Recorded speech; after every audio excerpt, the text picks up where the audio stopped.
ജീവിതത്തിൻ്റെ മേൽ ദൈവത്തിൻ്റെ ഒരു ഇഷ്ടമുണ്ട്, ദൈവത്തിൻ്റെ ഒരു കടാക്ഷമുണ്ട്, ദൈവത്തിൻ്റെ ഒരു കരുതലുണ്ട്.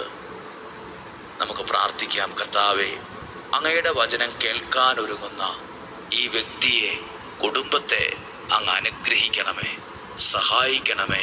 ഇന്ന് ഏതെല്ലാം കാര്യങ്ങളിലാണ് ദൈവാനുഗ്രഹം വേണ്ടത്, ദൈവ സാന്നിധ്യം വേണ്ടത്, ദൈവത്തിൻ്റെ ആ കരം വെളിപ്പെടേണ്ടത്, അവിടെ എല്ലാം വെളിപ്പെടണമേ. ഒത്തിരി സന്തോഷത്തോടെ പ്രതീക്ഷയോടെ നമുക്ക് ഈ വചനത്തെ ശ്രദ്ധിക്കാം. 1 സാമുവേലിൻ്റെ പുസ്തകം 3-ാം അധ്യായം 3 മുതലുള്ള വാക്യമാണ്. ഇതിനു മുമ്പ് ഈ വചനം വായിച്ചിട്ടുണ്ട്, പ്രസംഗിച്ചിട്ടുമുണ്ട്, പ്രാർത്ഥിച്ചിട്ടുമുണ്ട്.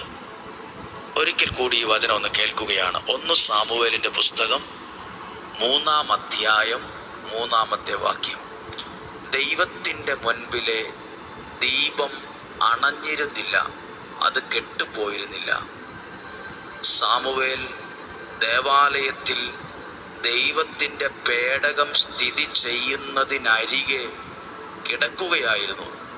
അപ്പോൾ സാമുവേലിനെ കർത്താവ് വിളിച്ചു, സാമുവേൽ, സാമുവേൽ. അവൻ വിളി കേട്ടു, ഞാനിതാ.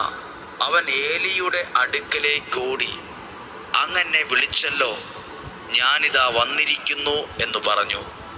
ഏലി പറഞ്ഞു, ഞാൻ നിന്നെ വിളിച്ചില്ല, പോയി കിടന്നുകൊള്ളുക. അവൻ പോയി കിടന്നു.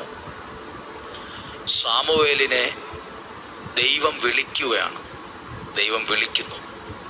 ഞാനും നിങ്ങളും എന്നീ വചനം കേൾക്കുന്നുണ്ടെങ്കിൽ അത് ദൈവത്തിൻ്റെ ഒരു വിളി വരമായി ലഭിച്ചത് കൊണ്ട് തന്നെയാണ്. ദൈവത്തിൻ്റെ ഒരു വിളി വരമായി ലഭിച്ചത് കൊണ്ടാണ് ഈ വചനം നിങ്ങൾ ഇന്ന് കേൾക്കുന്നത്.